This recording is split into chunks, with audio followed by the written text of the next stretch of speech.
குதூகலம் கொண்டாட்டமே. ஹல்லேலூயா. அவருடைய சன்னிதானத்தில் நேரமும் நம் குதூகலம் கொண்டாட்டத்தோடு கூட ஒருவேளை சோகத்தோடு துக்கத்தோடு வந்திருந்தாலும் தேவன் இந்த காலை வேளையில் உற்சாகப்படுத்தி மகிழ்விக்கிறவராக இருக்கிறார். பாவமெல்லாம் பறந்தது, நோய்கள் எல்லாம் தீர்ந்தது. இயேசுவின் ரத்தத்தினால் நமக்கு ஒவ்வொரு நாளும் அவர் புதிய வாழ்வையும் புதிய கிருபையும் புதிய மீட்பையும் புதிய பரிசுத்த ஆவியும் நமக்குள்ளே அவர் கொடுத்து கொண்டே இருக்கிறார்.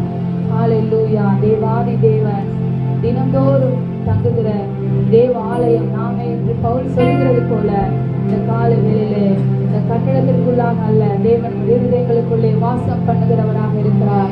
பரிசுத்த ஆவியானவரை உண்மையோடு கூட தொழுது கொள்ளுகிற காலம் வரும் என்று சொல்லப்பட்டது போல இந்த கடைசி நாட்களிலே நாம் உண்மையோடு கூட ஹல்லேலூயா அவரை தொழுது கொள்ள நாம் உண்மையுள்ளவர்களாக இருக்க வேண்டும். ஓ நல்லவரே, நன்றியோடு கூட நாங்கள் துதிக்கிறோம். ஹல்லேலூயா. பரலோகத்திலே தேவ தூதர்கள் கூட்டம் எப்போதும் துதித்துக் கொண்டிருப்பது போல ஆண்டவரே நாங்களும் துதித்துக் கொண்டிருக்கும் பொழுதே ராஜா மறுரூபமாக்கப்படுவர்களாய் மறுரூபமாக மாற்றப் போவதற்காக நன்றி செலுத்துகிறோம். ஹல்லேலூயா. ஓ நன்றி நன்றி நன்றி ஆண்டவரே. குதூகலம் கொண்டாட்டமே இயேசுவின் சன்னிதானத்தில் ஆனந்தமே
சபைக்குள்ளே அவருடைய நாமம் முழுவதுமாய் பிரஸ்தாபப்படும்படியாய் ஆண்டவரே எங்கள் ஒவ்வொருவரும் ஆண்டவரே அப்பா என்னை பிரஸ்தாபப்படுத்துகிற எந்த ஸ்தானத்திலும் நான் வந்து உங்களை ஆசீர்வதிப்பேன் என்று சொன்ன உடைய வார்த்தையின்படியாய் ஆண்டவரே அப்பா எங்களை முழுவதுமாக ஆண்டவரே நீ சுத்திகரிக்கும்படியாய் ஆண்டவரே இந்த சண்டே சர்வீஸ் நாங்கள் வந்திருக்கிறோம்.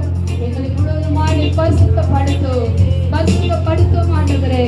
ஹalleluya ஹalleluya. இந்த காலை வேளையில் ஆண்டவரே பரிசுத்தத்தோடு கூட துதிக்க ஒரு கூட்ட ஜனத்தை நீர் ஆயத்தப்படுத்தினதற்காக உமக்கு நன்றி செலுத்துகிறோம் ஆண்டவரே. எத்தனையோ கோடிக்கணக்கான ஜனங்கள், ஆனால் தேவனை இந்த சபைக்கு இந்த ஜனங்கள் என்று நீர் முன்குறித்து வைத்திருக்கிறதற்காக கரங்களை தட்டி தேவனுடைய நாமத்தை மகிமைப்படுத்துவோம். ஹalleluya ஹalleluya. உமக்கு நன்றி செலுத்துகிறோம் ஆண்டவரே. ஹalleluya. நன்றி நன்றி நன்றி நன்றி நன்றி சொல்லுவோமா? தேவனுடைய நாமத்துக்கு நன்றி சொல்லுவோமா? 1000 நாவுகள் இருந்தாலும் போதாது என்று ஆண்டவரே வேதம் சொல்லுகிறது. எங்களுக்கு இருக்கிற நாவுகளை வைத்து உம்மை பாடி உம்மை துதிக்க உம்மை கீர்த்தனம் பண்ண ஆண்டவரே எங்களுக்குள்ள எல்லா தாளந்துகளையும் ஆண்டவரே முழு உள்ளத்தோடு முழு பலத்தோடு முழு அன்போடு கூட நாங்கள் துதிப்பதற்கு இந்த காலை வேளையில் எங்கள் உள்ளத்தில் வாஞ்சையை ஏற்படுத்தும் ராஜா.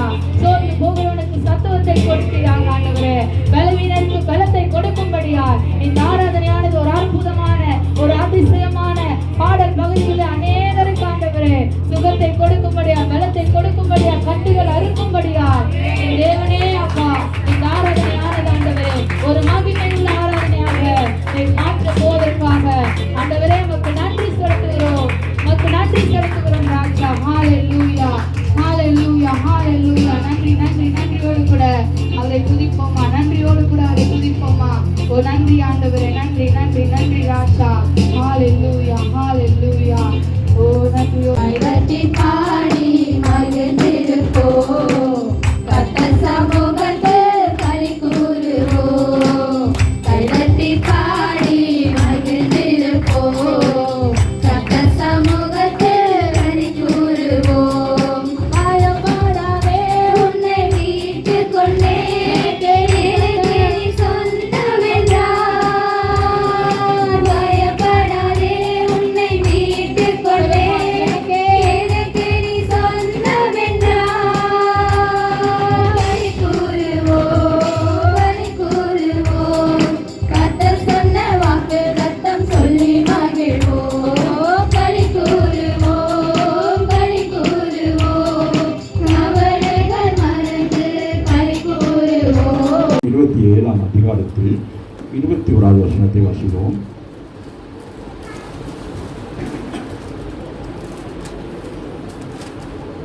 ஆசரிப்பு கூடாரத்தில் சாட்சி சந்நிதிக்கு முன்னிருக்கும் திரைச்சீலைக்கு வெளிப்புறமாக ஆரோனும் அவன் குமாரர் சாயங்காலம் தொடங்கி விடிய காலம் மட்டும் கர்த்தருடைய சன்னிதானத்தில் அந்த விளக்கை எரிய வைக்க கடவர்கள். இது இஸ்ரவேல் புத்திரருக்கு தலைமுறை தலைமுறையாக நித்திய கட்டளையாய் இருக்க கடவது. இங்கே மோசே மூலமாக ஆண்டவர் சொல்லுகிறார் என்ன செய்ய வேண்டுமா? அந்த விளக்கு என்னவா எரிந்து கொண்டிருக்கும் தேவ ஆலயத்தில் இருக்கிற விளக்கானது என்ன செய்ய வேண்டுமா?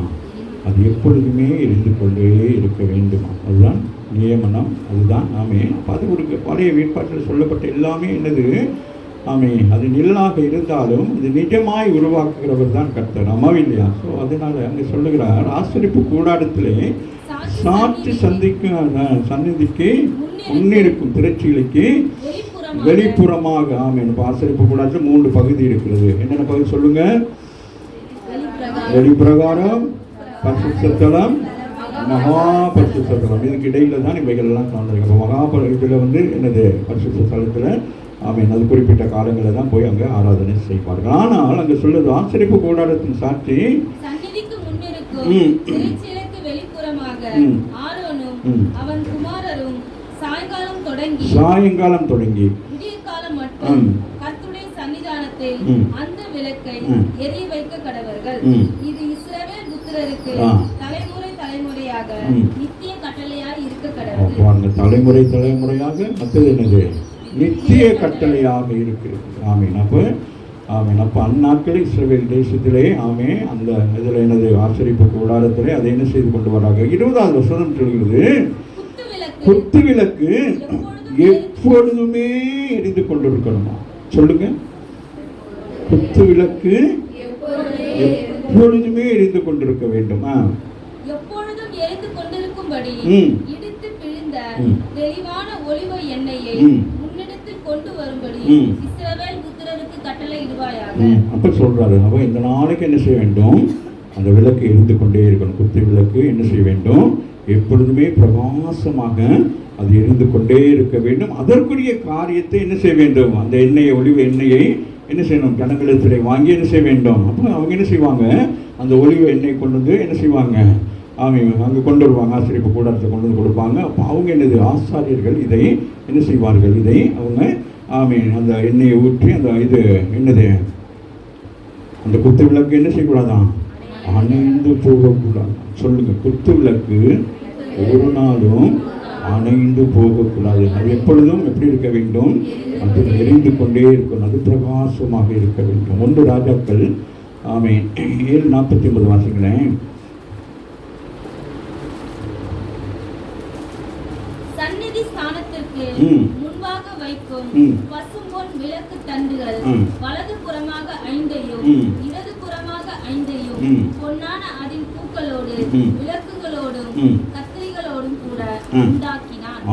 பாருங்க. அப்ப முதல் எங்க இருந்துச்சு? ஆசரிப்பு கூடாரத்திலிருந்து சம்பவம் நடக்குது. அதுக்கு பிறகு சாலமன் என்ன செய்கிறான்? தேவாலயத்தை கட்டின பிறகும் என்னது? இந்த சம்பவங்கள் என்னது? நடந்து கொண்டே இருக்கிறது. ஆமென். எப்பொழுதுமே தேவாலயத்திலே குத்து விளக்கு என்ன செய்ய வேண்டும்? எரிந்து கொண்டே இருக்கணும். வெளிச்சம் தந்து கொண்டே இருக்கணும். ஆலயமானது ஒரு நாளும் இருளடையாதபடிக்கு என்ன செய்ய வேண்டும்? அது எப்பொழுதும் எரிந்து கொண்டே இருக்க வேண்டும். அதுதான் அவங்களுக்கு இஸ்ரவேல் ஜனங்களுக்கு கொடுக்கப்பட்டதான பெரிய ஒரு கட்டளையாக காணப்படுகிறது. 2 நாளாகமம் 1:4 வருஷமாக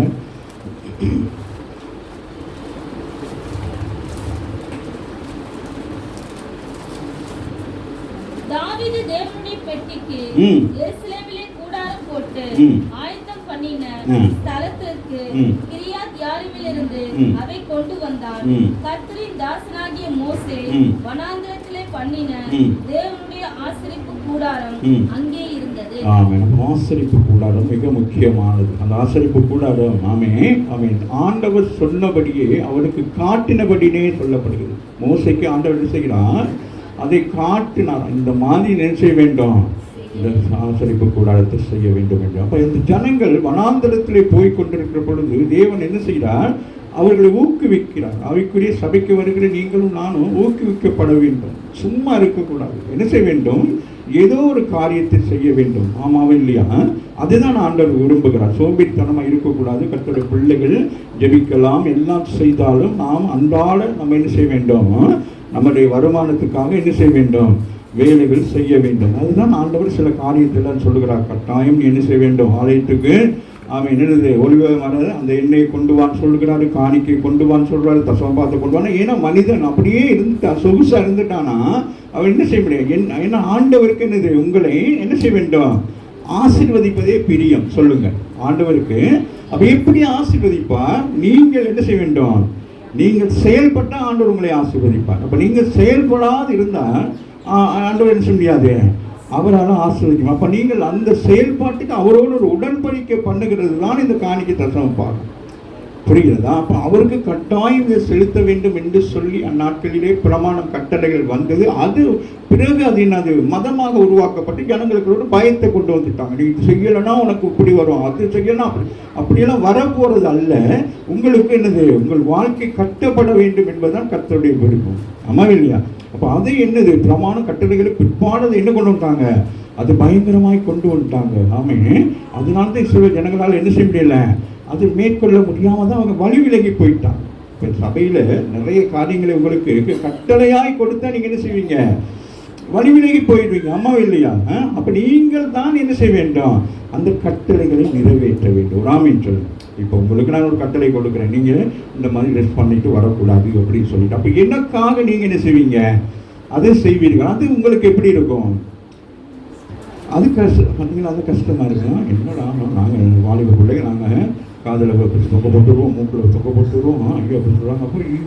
அப்போ யோசிப்பீங்க, நெற்றில் அடிப்பீங்க, காதில் மூக்கில் எல்லாம் அவன் போடுற சபை இந்த சபை அந்த சபைக்கு என்ன செய்யணும், நம்ம போயிடலாம் அப்படின்னு சொல்லிட்டு. ஆவிக்குரிய ஜீவியத்தில் நமக்கு என்னது, அது ஒரு பெரிய ஒரு இடரலாக இருக்கிறது. யாருமே என்ன செய்யணும், அவர்களாகவே என்ன செய்ய வேண்டும், தங்களை அர்ப்பணிக்க வேண்டும். இப்போ நான் இந்த ஊழியத்துக்கு உங்களுக்கு சொன்ன பிறகு உங்களுக்கு யோசிப்பீங்க, ஆனால் பிற்காலத்தில் நீங்கள் யோசிப்பீங்க.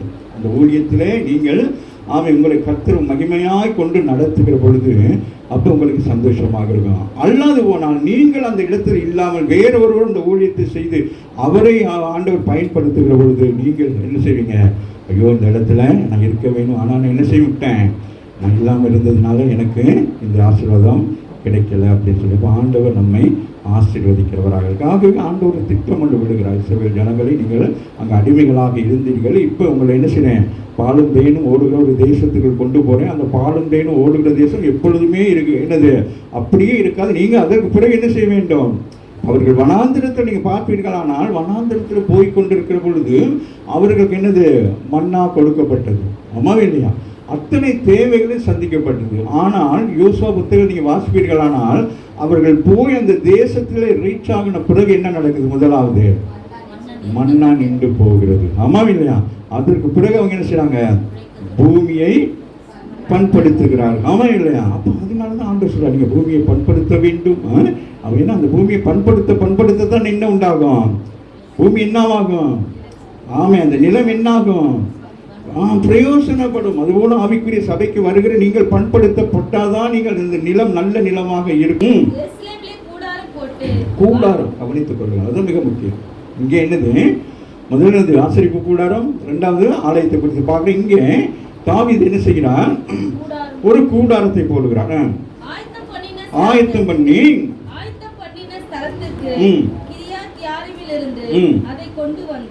அப்ப அங்கிருந்து கொண்டு வராங்க. அந்த பிரச்சனை யுத்தமெல்லாம் நடந்து அதுக்கு பிறகு அங்கே பெட்டியை கொண்டுட்டு வராங்க.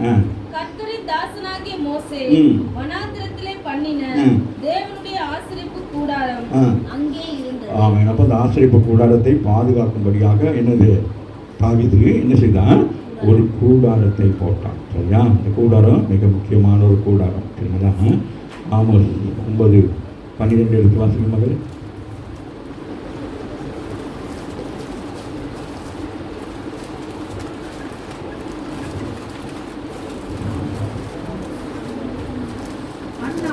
விழுந்து போன தாவீதின் கூடாரத்தை நான் திரும்ப எடுப்பித்து அதின் திறப்புகளை அடைத்து அதில் பழுதாய் போனதை சீர்படுத்தி பூர்வ நாட்களில் இருந்தது போல அதை ஸ்தாபிப்பேன் என்று இதை செய்கிற கர்த்தர் சொல்லுகிறார்.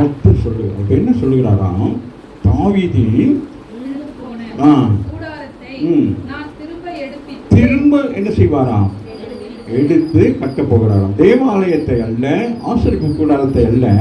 அப்ப தாவீது நாட்களிலே ஒரு கூடாரத்தை பண்ணி அந்த கூடாரத்துக்கு எது வைத்திருந்தாராம், என்ன உடன்படிக்கை பெட்டி அங்கே வைத்திருக்கிறார். இப்போ என்னது, தேவாலயம் வந்ததுக்கு பிறகு அது பிரசித்தப்பட்டு போயிட்டு, ஆனால் தேவனுக்கு அவன் மனிதனுடைய கைகளினால் உருவாக்கப்பட்ட தேவாலயத்தில் இருப்பது அவருக்கு பிரியமில்லாத ஒரு காரியம். ஆனால் அவன் தாவீதுடைய இருதயத்துக்குள்ளே என்ன உண்டாயிருந்தது, என்ன இருந்தது, ஒரு கூடாரம், ஒரு ஆண்டவருடைய ஆலயம் கட்ட வேண்டும் என்கிற ஒரு எண்ணம் அவனுக்குள்ளே இருந்து கொண்டே இருந்தது.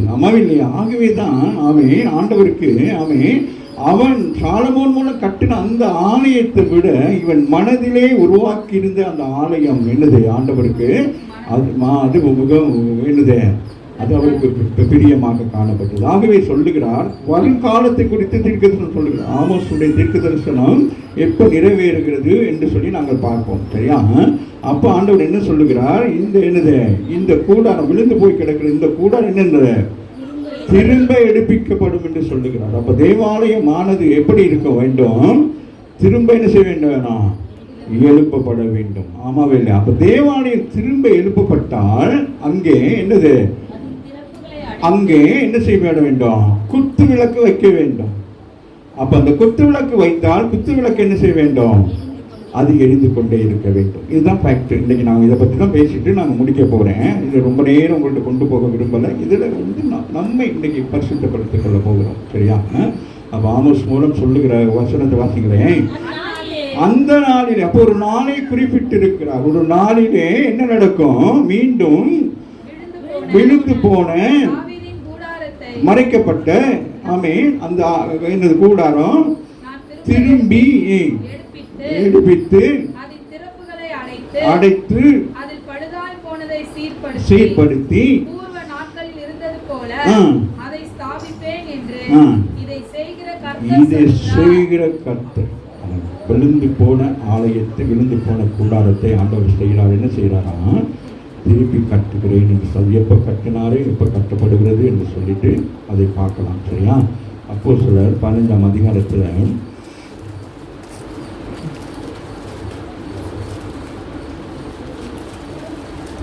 16-17 வாசம். எப்படி எனில் மற்ற மனுஷரும் என்னுடைய நாமம் தரிக்கப்படும் சகல ஜாதிகளும் கர்த்தரை தேடும்படிக்கு நான் இதற்கு பின்பு திரும்பி வந்து விழுந்து போன தாவீதின் கூடாரத்தை மறுபடியும் எடுப்பித்து அதிலே பழுதாய் போனவைகளை மறுபடியும் சீர்படுத்தி அதை செவ்வையாக நிறுத்துவேன் என்று இவைகளை எல்லாம் செய்கிற கர்த்தர் சொல்லுகிறார் என்று எழுதியிருக்கிறது. எங்க எழுதியிருக்கிறது? ஆமோஸ் புத்தகத்தில் எழுதியிருக்கிறது. அப்போ அது எங்கே நிறைவேறி இருக்குன்னு கேட்டால், புதிய ஏற்பாட்டிலே இந்த பேதுரு என்ன செய்கிறார்? புறஜாதி ஜனங்களிடத்தில் போயிட்டு சுவிசேஷம் அறிவித்து அவர்கள் ரட்சிக்கப்பட்டு ஆண்டவரை ஏற்றுக்கொண்ட பிறகு இஸ்ரவேல் ஜனங்களுக்குள்ளே, யூதர்களுக்குள்ளே ஒரு பெரிய ஒரு மாற்றம். இதெல்லாம் நடக்குமா? எங்களுக்கு நடந்தது அவர்களுக்கு நடக்குமா? இன்றைக்கு நம்மளும் ஆவிக்குரிய சபைக்கு வர்ற நமக்கும் அப்படி ஒரு சந்தேகம் வருதா இல்லையா? சொல்லுங்களேன், வருமா வராது?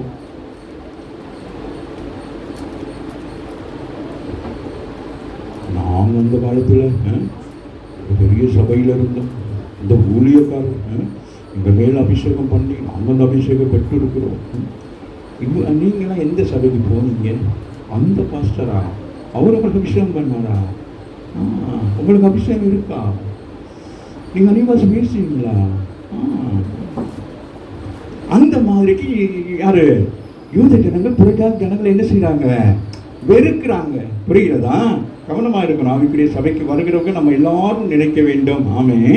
ஆண்டவர் என்ன செய்கிறார்? எல்லாருக்கும் ஒரே விதமான என்னது வரங்களையோ வல்லமையோ ஆசீர்வாதையோ நன்மைகளே ஆண்டவர் கொடுக்கிறார். இல்லையா? அப்போ அவர்களுக்குள்ளே என்ன இருந்தது? புறஜாதி ஜனங்களுக்குள்ளே எப்படி? அப்போ முதல் என்ன நடக்குது? பேதுரு 10ஆம் அதிகாரத்தில் பார்த்தீங்கன்னா, கொர்நேலியு வீட்டுக்கு போயிட்டு என்ன செய்வாங்க? புறஜாதி ஜனங்களுக்கு சத்தியத்தை அறிவிக்கிறாங்க. சத்தியம் என்ன செய்து அவர்கள் விடுதலை ஆக்கி அவர்கள் என்ன செய்வார்கள்? அந்த நாளே பரிசுத்த ஆவியை பெற்றுக்கொண்டு அப்போ இது தொடராக போய் கொண்டிருக்கிற பொழுது அங்கே இந்த எருசலேமிலே ஒரு பெரிய பிரச்சனை வந்துகிட்டு இருக்கு. சபைக்குள்ளே வந்து அவங்க பிரச்சனை பண்ணி கொண்டிருக்காங்க. இது என்ன பண்ணிட்டப்போ அங்கே லீடராக இருந்த ஒருத்தர் தான் யாக்கோபு. அவர் யார் வாசிங்களே? Very good. அப்போ அவங்க எல்லாம் பேசுகிறோம். ஒவ்வொருத்தரும் அவர்கிட்ட என்னது அப்படி இல்லை இப்படி இல்லை ஆமாம் அப்படின்னு எல்லாம் அந்த மாதிரி ஒருத்தரை குறித்து தவறாக பேசுகிறதா இருந்தால் எல்லாரும் என்ன செய்வோம்? ஒரு பஸ்ஸில் போய்கிட்டே இருப்போம், ஏதோ ஒரு ட்ரெயினில் போய்கிட்டு இருப்போம், ஏதோ ஒரு ஃப்ளைட்லேயே பண்ண வச்சுக்கோங்களேன். ஏதாச்சும் ஒன்று நடந்தால் தான் என்ன நடக்கும்? எல்லாம் பேசுவோம். ஆமாம், அந்த டிரைவர் அப்போவே நான் பார்த்தேன், அந்த டிரைவர் இப்படி சைட்டில் பார்த்துக்கிட்டே திரும்பி மோதிடுவாருன்னு சொல்லிட்டு. ஆமாம் இல்லையா? அந்த மாதிரி எங்கே ஒரு இடத்தோட சலசலப்பு வந்துட்டு என்ன செஞ்சிடுவோம்? விஷயமே தெரியாட்டி என்ன செய்வோம்? நம்ம போய் இங்கே பேசிக்கிட்டு இருப்போம். ஆமாவே இல்லையா? நம்ம அந்த இடத்துல ஒரு நம்ம எந்த சிஸ்டர் சொல்கிறாங்களே, இவங்க சரியாக சொல்கிறாங்க போல, இந்த மாதிரி அவங்களுக்குள்ளே ஒரு இது வரும்னா அவங்க எல்லாவற்றையும் யாரு? யாக்கோபு கேட்டுக்கொண்டு சொல்றாரு, சகோதரரே எனக்கு இப்ப செவி கொடுங்க. நீங்க பேசினதால நான் கேட்டுக்கிட்டு இருந்தேன். இப்ப நான் என்ன செய்ய போறேன்? வேத வசனத்தை உறுதிப்படுத்த போகிறேன். ராமின் சொல்லுங்க. எந்த ஒரு காரியம் செய்தாலும் நீங்கள் வேத வசனத்தை என்ன செய்ய வேண்டும்? உறுதிப்படுத்த வேண்டும்.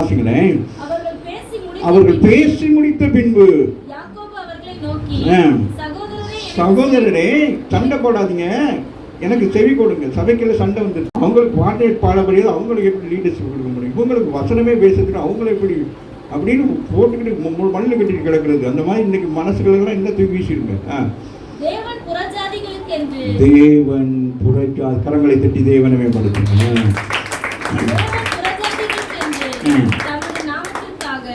ஒரு ஜனத்தை தெரிந்து கொள்ளும்படி முதல் அவர்களுக்கு கடாட்சித்து அருளின யுகத்தை சிமியோன் விவரித்து சொன்னாரே. மொத்தம் என்னது, புறஜாதி ஜனங்கள் என்ன செஞ்சாங்க, நம்மை போல அவர்கள் என்ன செய்யப்பட்டார்கள், அங்கீகரிக்கப்பட்டு பரலோக ராஜ்யத்தின் ஆசீர்வாதத்தை சுதந்திரத்துக் கொள்ளும்படியாக அவர்கள் என்ன செய்தார்கள், ஆவியின் அபிஷேகத்தை பெற்றுக்கொண்டு அந்நிய பாஷை பேசினார்கள் என்று சொல்லி அவர் சந்தோஷப்படுகிறார். நம்முடைய ஆவிக்குரிய சபைக்கு வருகிற நமக்குள்ள யாரை குறித்தும் போட்டி போறாமல் இருக்கக்கூடாது. ஒருத்தர் ஆமீன் ஆவியில் நிரம்பி அபிஷேகம் பண்ண அவங்களை குறித்து நீங்கள் என்ன, அவங்கள என்கரேஜ் பண்ணணும்.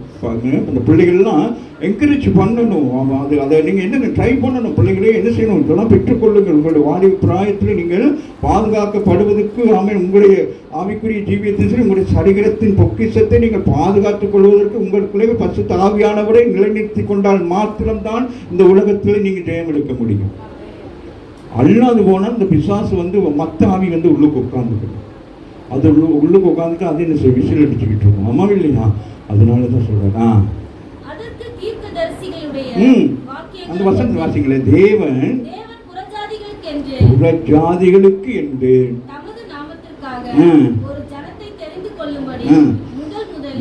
முதல்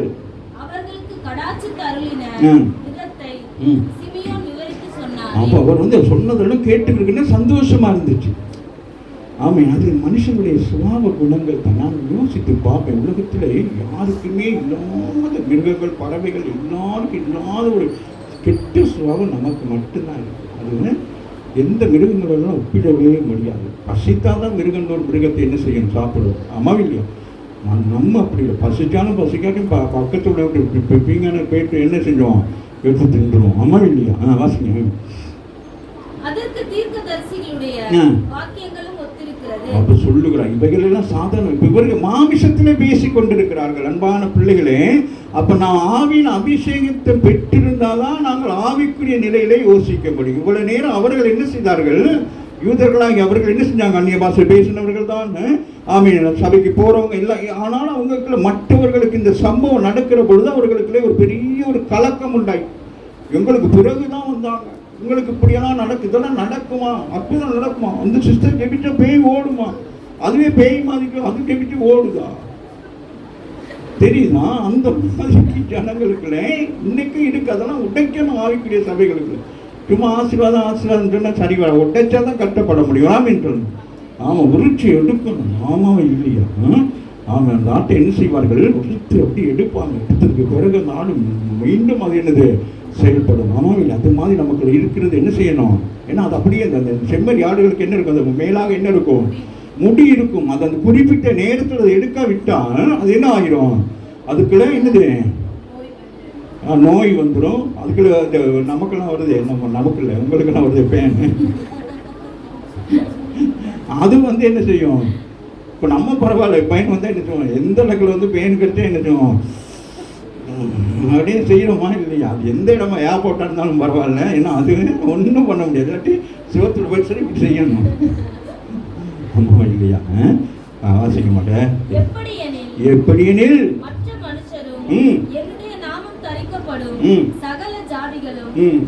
கர்த்தரை தேடும்படி குராமின்னு சொல்லுங்க.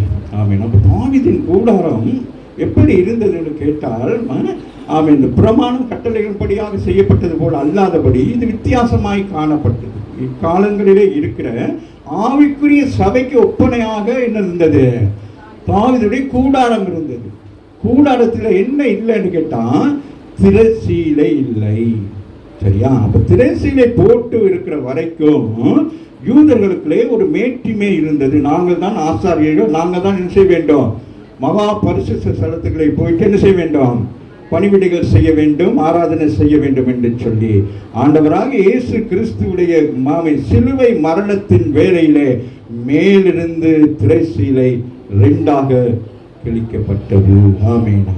அப்ப அதுக்கு பிறகு என்ன ஆயிட்டு, எல்லாருமே அதனால அதை தான் இங்கே மெயின் பண்ணுறாங்க. அப்போ இதுவரைக்கும் நீங்கள் ஆசாரியாக இருந்தீங்க, பூசாரியாக இருந்தீங்க, ஓகே. இனி என்னது, இந்த சம்பவத்துக்கு பிறகு என்ன செய்ய வேண்டும், ஆவியின் அபிஷேகம் பண்ணப்பட்ட பிறகு யார் வேணுமானாலும் என்ன செய்யலாம், ஆசாரியர்களாக இருந்து தேவனுக்கு பணிவிடை செய்யலாம். கரங்களை தட்டி தேவன் இல்லைன்னா நம்மளாம் இன்னைக்கு இந்த இடத்துக்கு நிற்க முடியாது. ஆமாம் இல்லையா, சொல்லுங்களேன். ஆமாம் இல்லையா, அப்போ அவங்க கையில் தான் திருப்பி வந்து விழுந்து போன தாவீதின் கூடாரத்தை மறுபடியும் எடுப்பித்து அதிலே பழுதாய் போனவைகளை மறுபடியும் சீர்படுத்தி அதை செவ்வையாக நிறுத்துவேன் என்று இவைகளை எல்லாம் செய்கிற கர்த்தர் சொல்லுகிறார் என்று ஆமோஸ் மூலமாக ஆண்டவர் என்ன சொன்னாரு?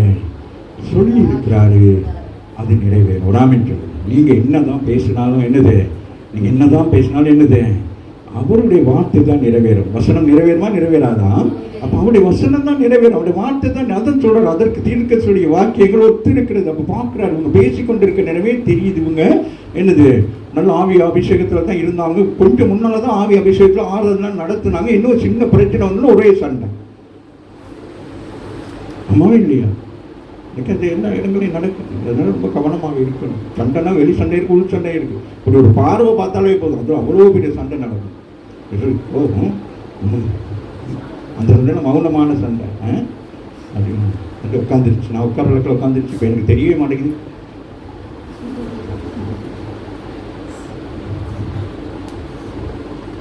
ஒன்று புரிந்து 3:16 வாசிக்கணும்.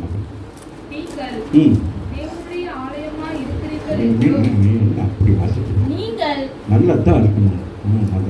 நாங்க யாரு? தாவீதின் கூடாரத்துக்கு ஒப்பனையாக வாசிமாக சரி மெல்லினை வாசிகளை வச்சுக்கிறோம்.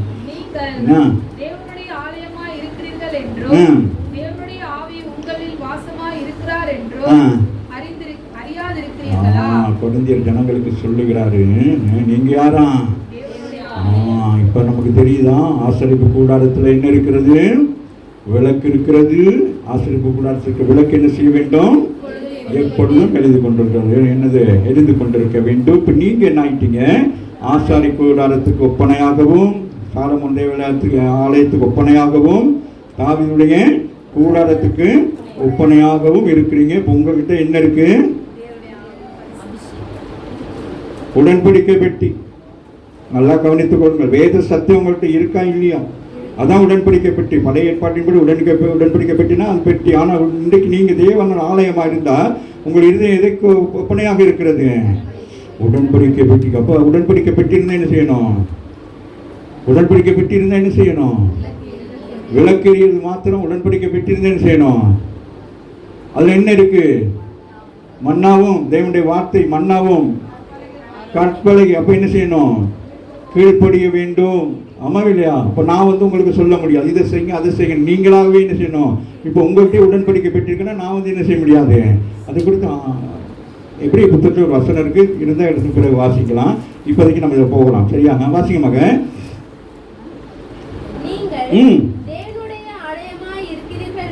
சொல்லுங்க. நாங்கள் இன்னைக்கு சங்கீதத்தில் வார்த்தை நீங்க யாரு? தேவர்கள். இங்க பவுல் என்ன சொல்றாரு? நீங்க தேவனுடைய ஆலயம் ஆயிட்டீங்களா? தேவனுடைய ஆவி எங்க இருக்கான்?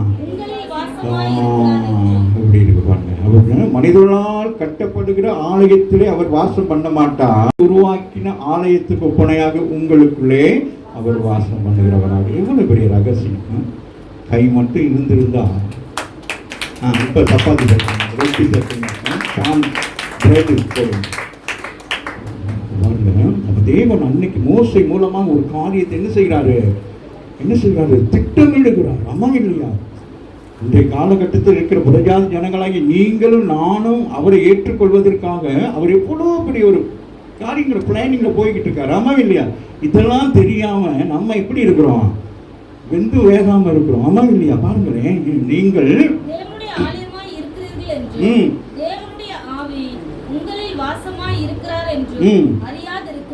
கேட்கிறோம். நீங்க என்ன இப்படி செஞ்சுக்கிட்டு கிடக்குறீங்களே? நீங்க யாரு? தேவனுடைய ஆலயமா இருக்கிறீங்க. தேவ ஆலயம்னா எப்படி இருக்கணும்? எம்டியா இருக்கணும். எப்படி இருக்கணும்? தேவாலயம் எப்படி இருக்கணும்?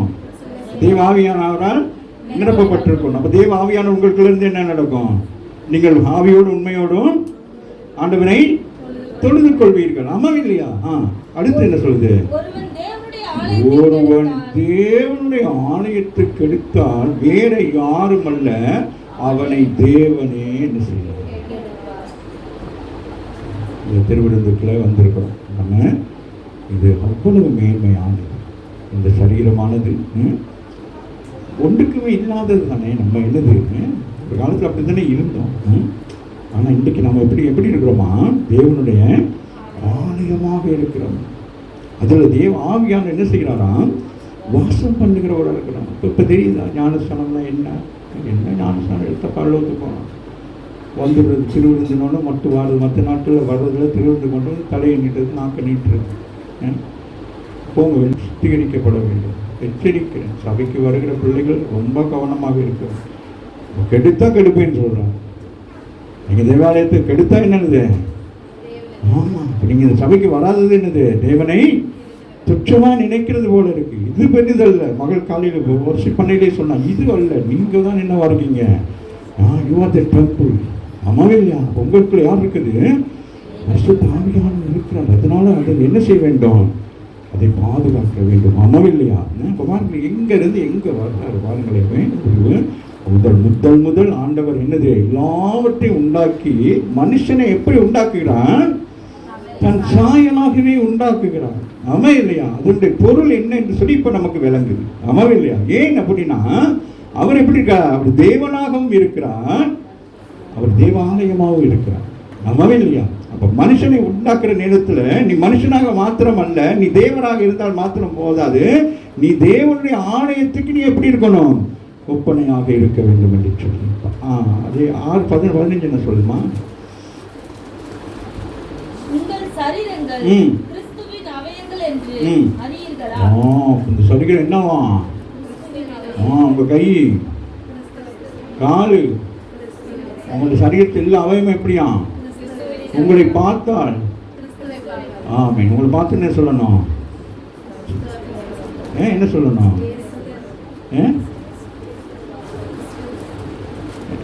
தெரியுமா? சொல்லுங்களேன். கிறிஸ்தவங்க தானே? இல்லை,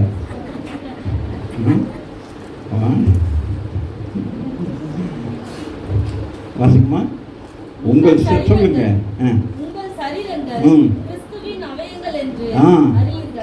கோபப்பட்டு கேட்கிறாரு. ஏன்னா யாரு? கொரிந்து 10 ஜனங்கள் ரட்சிக்கப்பட்டாங்க, சபைக்கெல்லாம் வந்தாங்க, போனாங்க. அப்புறம் அவங்க இயேசுவில் என்ன செய்யறாங்க? அடி போகிறது, இங்கே பார்த்தா அங்கே நிற்கிறது, அப்புறம் இங்கே பார்த்தா அங்கே நிற்கிறது. அதை பார்த்துட்டு நீ எங்கே நிற்கணும், அங்கே நிற்கக்கூடாதுன்னு உனக்கு தெரியாதா? நீ என்னது? நீ தேவனுடைய ஆலயமாக இருக்கிற, நீ எங்கே வந்து நிற்கிற? தவறான இடத்துல நிற்கிறீங்க. அதுதான் எச்சரிக்கிறார். என்ன கொடுங்க, ஒரு மனுஷன் ரட்சிக்கப்பட்ட உடனே எல்லாம் அவனை டோட்டலாக மாறும்னு சொல்ல முடியாது. அவனே கொஞ்சம் கொஞ்சமாக தான் மாறும். அதனால நம்ம என்ன செய்யக்கூடாது? கொஞ்சம் கொஞ்சமாக மாறட்டும்னு சொல்லி பார்த்துக்கிட்டு இருக்க முடியாதுன்னு. நாளைக்கு ஆண்டவர் வந்துட்டாலே என்ன செய்யணும்? என்னது? போயிடலாம் சொல்ல முடியாது. அது வந்து எடுத்துக்கொண்டா தான் போக முடியும். நம்ம வந்தோம், நான் வரேன் அப்படின்னா நீ எங்கே என்ன நம்ம எங்கேயாச்சும் போகிறோம், பயணம் போகிறதுக்கு ஒரு வெளிக்கிட்டு இருக்கிறேன், நம்மள எல்லாமே பிள்ளைகள் உடுத்திட்டு வந்து நிற்பாங்க. எங்கே வரீங்க? நீங்களாம் வர வேண்டாம்னா அதுக்கப்புறம் அழுது பஸ்ஸில் காரில் ஏறிடுங்க. ஆமாவே இல்லையா? அந்த மாதிரி கடைசி நேரத்தில் ஆண்டவர் வர்ற நேரத்தில் நம்ம என்ன செய்ய முடியாது? நான் எவ்வளோ வேலை செஞ்சேன் சபையில். வந்து பாய் போட்டேன், எல்லாம் அதெல்லாம் போட்டேன். நீ கழுவ போட்டாயா? நீ என்னது ரட்சிக்கப்பட்டாயா? ஞானஸ்நானம் பெற்றாயா? அதெல்லாம் பெற்றிருந்தான் என்னது? உன் சரீரத்தை நீ என்ன செய்ய வேண்டும்? உன் அவயங்களை, உன் சரீரங்களை என்ன செய்து கெடுத்து போடாதபடி. பிசாசானவன் அப்படித்தானே என்ன செஞ்சான்? கெடுத்து போட்டானா இல்லையா? சிறு குழந்தைகளை போல இருந்தாங்க. யார்? ஆதாமும் ஏவாளும். அந்த உணர்வே இல்லாதவர்களாக இருந்தார்கள். அவன் அந்த உணர்வை ஏற்படுத்தினபடினால் தேவனை கண்டு அவர்கள் என்ன செய்தார்கள்? ஒளிந்து கொண்டார்கள். ஆமாம் இல்லையா? பாவம் நம்ம என்ன செய்யும்? ஒளிய வைக்கும். ஆமாம் இல்லையா? இந்த சந்துக்களை போய் அந்த சந்துக்களை வர வைக்கும். ஆமாம் இல்லையா? அதனால சொல்லுகிறார், நீங்க தேவனுடைய என்னவா இருக்கிறீங்க? அவைகளாக இருக்கிறீங்க. 2 தீமோத்தேயுல வாசிங்க மகன். 1:6. இது நிமித்தமாக நான் உன்மேல் என் கைகளை வைத்ததினால் உனக்கு உண்டான தேவ வரத்தை நீ அனல் மூட்டி எழுப்பி விடும்படி உனக்கு நினைப்பூட்டுகிறேன். அப்ப இது எங்க உள்ள காரியம்?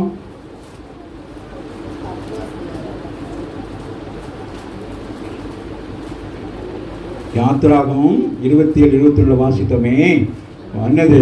விளக்கு என்ன செய்ய வேண்டும்? அதுதான் சொல்லுகிறோம். அப்ப பாருங்க, இந்த அபிஷேகத்துடைய இது என்ன? அப்ப நீங்க என்னது? தேவ ஆலயத்தில் இருக்கிற விளக்குக்கு ஒப்பனையா இருக்கிறீங்க. வேற என்னது? தேவ ஆலயத்துக்கு ஒப்பனையா இருக்கிறீங்க. அப்போ விளக்கா இருந்தால் நீங்க என்ன செய்ய வேண்டும்?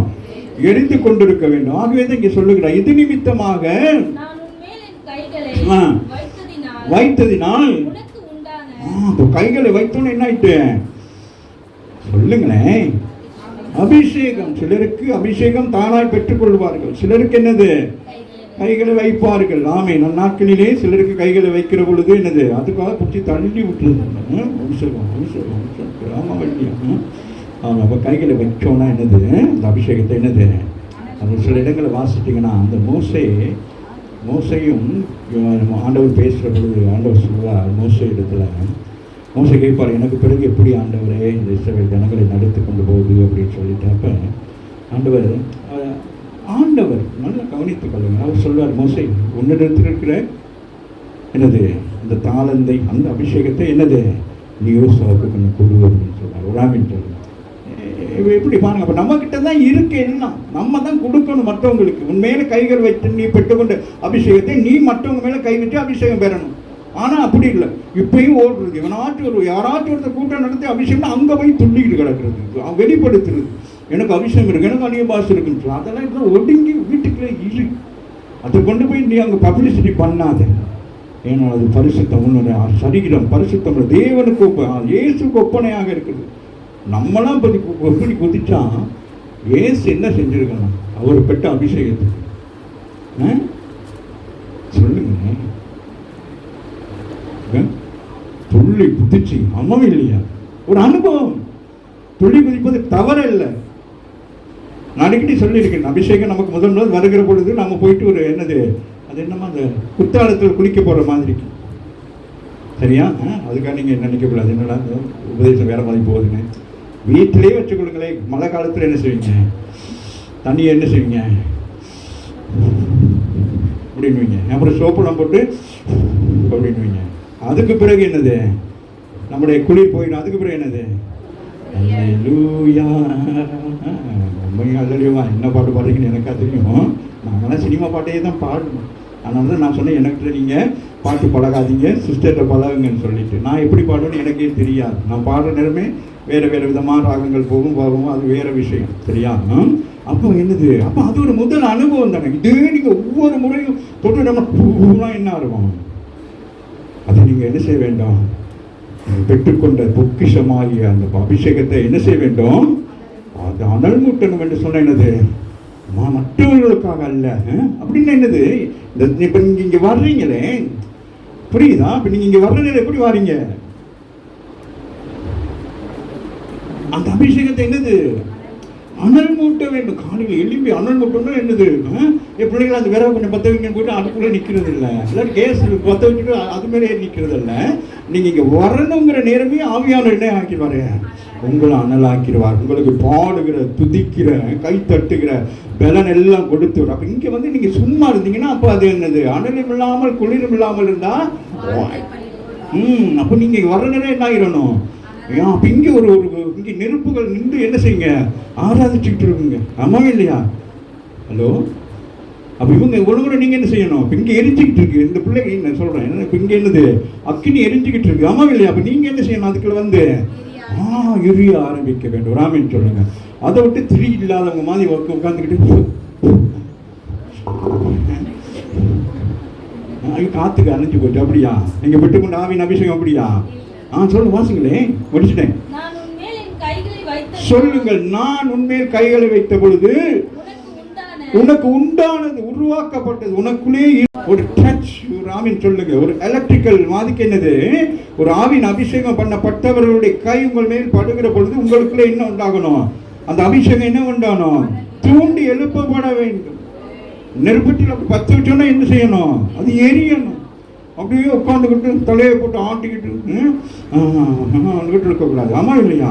அதனால இன்னைக்கு நிறைய பேர் என்ன செஞ்சிடறாங்க, இதை ஒரு தொழிலாவே கொண்டு செய்யறது. காதில் போய் ஊதுறது, கையை பற்றி தள்ளி விடுறது. வாசிங்க, முடிச்சுட்டேன்.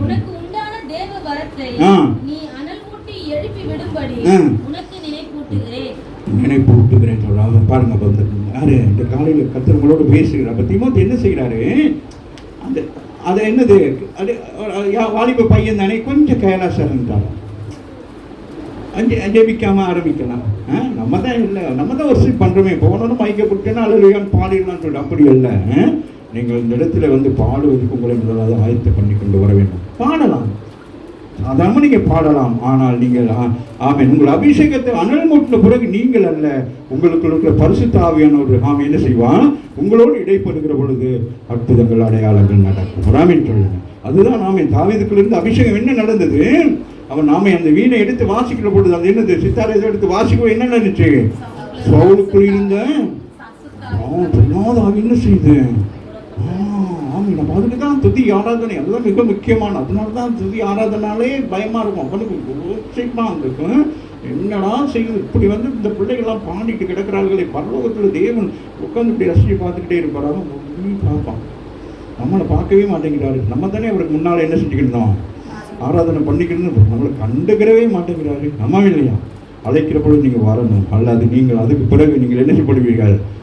ஆமீனே ஆமாம். அதுக்கு பிறகு நீங்கள் வந்தீங்கன்னா ஆண்டவருக்கு பார்க்க மாட்டார் உங்களை. இது அந்த அழைக்கிற நேரம் வந்து அந்த காரியங்களை செய்யணும். வாசிமுக தேவன் எனக்கு கொடாமல் பலமும் அன்பும் தெளிந்த புத்தியும். உங்களுக்கு என்னெல்லாம் கொடுத்துருக்கிறார் சொல்லுங்க. பயமில்லாத, எதுக்குதான் பயப்படுறது, பயமா இருக்கு.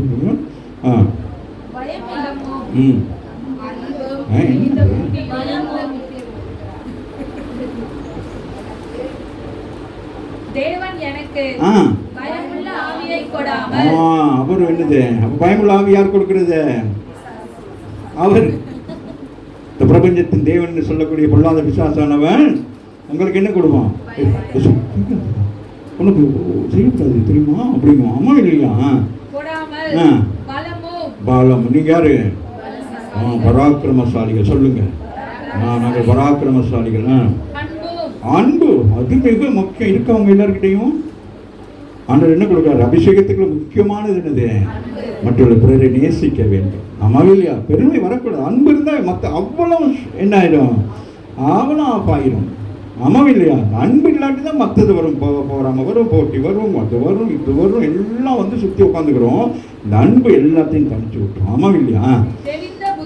அடுத்து என்னது, தெளிந்த புத்தியுள்ளாக இருக்கணும். ஊழியம் செய்கிற பொழுது எப்படி இருக்கணும், தெளிவு இல்லாமல் இருக்கக்கூடாது. இந்த ஒரு காரியத்தின் செய்கிற நேரம் அப்படியே தெளிவு இல்லாமல் அப்படியே யோசிச்சுட்டு இருக்கக்கூடாது. என்ன செய்யணும், என்னது, தெளிந்த புத்தி உள்ளவர்களாக இருக்கணும். நம்ம ஆண்டவர் நமக்கு என்னத்தை கொடுத்துருக்காரா. லேவியர் 6:13 வாசிங்க.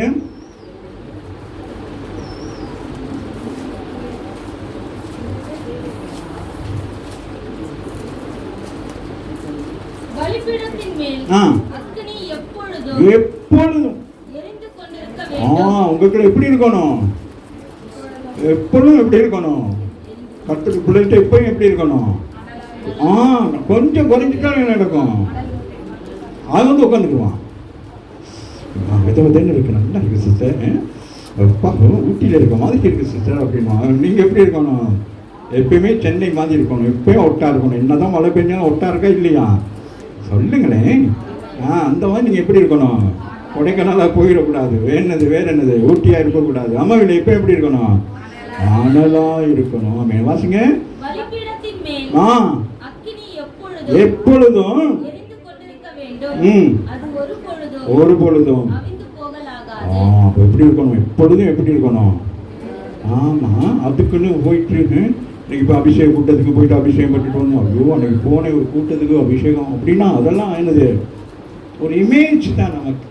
ஒரு முறை தான் பிள்ளைகளா, ஒரு காரியம் உங்கள் வாழ்க்கையில் நடக்குது ஒரு முறை தான். ஆமாவே இல்லையா, அது கூடாது குறையாது, அது அப்படிதான் கொடுத்தது தான். நீங்கள் அதை என்ன செய்ய வேண்டும், நீங்கள் தனிமையாக இருக்குன்னு என்ன செய்ய வேண்டும், அது அனல் மூட்டி கொண்டு இருக்க வேண்டும். அப்படின்னு என்னது, வேத வசனத்தை வாசிக்கனாலே அனல் வந்துடும். வேற ஒன்று அனல் முட்டின்னு போயிட்டு வேற எதுவும் செஞ்சுட்டு கிடக்குறது இல்லை. என்ன செய்யணும், வசனங்கள் வாசிக்க வாசிக்க தேவனுடைய அற்புதங்கள், தேவனுடைய வல்லமை எல்லாம் பார்க்குற நேரம் என்ன நடக்கும், நமக்கு அப்படியே ஒரு என்னது, நமக்கு அப்படியே ஒரு வல்லமை வரும். என்னது, அவரை போல, ஏன்னா அவருக்கு ஈக்குவலாக தானே நம்மளை பண்ணி இருக்கிறாரு. ஆமாம் இல்லையா.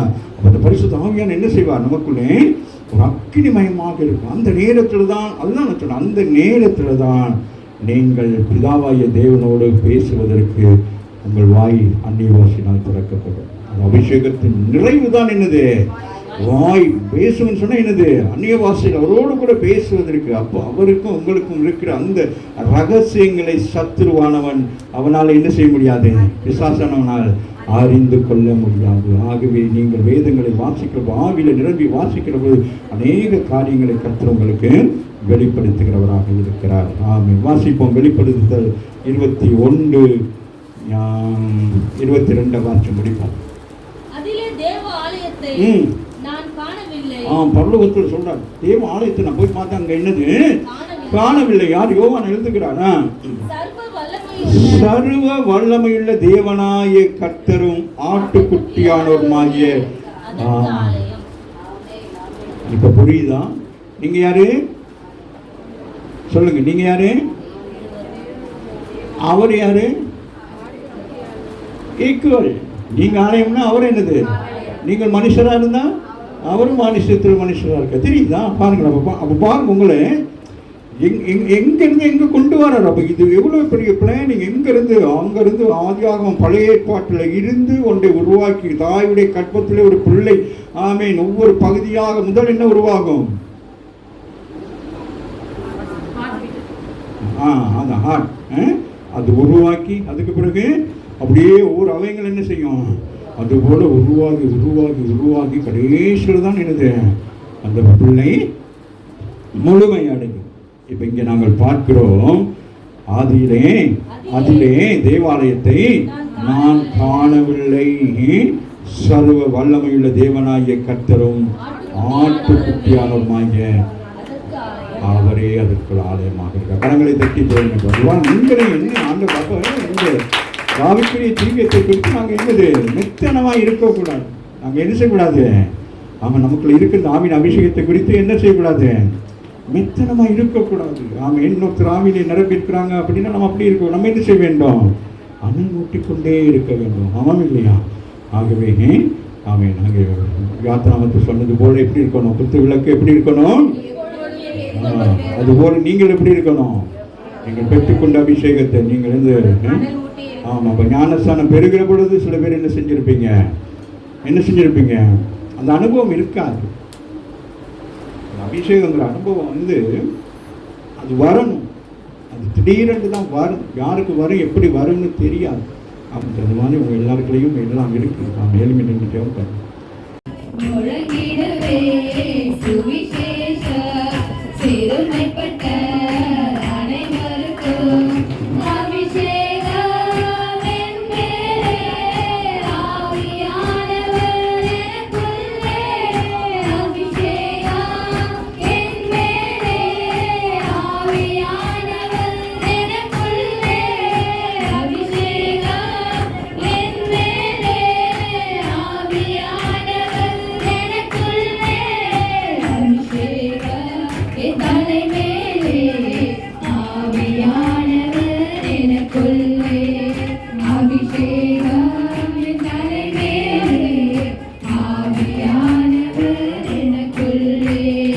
சொந்த ரட்சகராக ஏற்றுக்கொண்டதும் அவரே சுமக்கிற ஒரு பாக்கியம். அவரை சுமக்கிற பரிசுத்த ஆவியானவர் ஆமென் நமக்கு அந்த பாக்கியத்தை கொடுத்திருக்கிறார். அவர் நமக்கு ஆமென் ஆண்டவராக இயேசு கிறிஸ்து ஆமென் அவர் 40ஆம் நாள் எடுத்துக் கொள்ளப்பட்ட பிறகு பரிசுத்த ஆவியானவர் இந்த 2000 வருஷங்களாக ஆமென் ரட்சிக்கப்படுகிற ஒவ்வொருவருக்குள்ளும் அவர் வாசம் பண்ணி கொண்டிருக்கிறார். உங்களுக்குள்ளே இருக்கிறவர் பெரியவர். உங்களுக்குள்ளே உங்களை நிதானிக்கிறவன், உங்களுக்குள்ளே இருக்கிறவங்களை எச்சரிக்கிறவன், உங்களுக்குள்ளே இருக்கிறவர் வரை நடத்துகிறவன். அவருக்கு விரோதமாக நீங்கள் எந்த ஒரு காரியம் செய்ய முடியாது. இந்த சரீரம் அவருக்குரியது.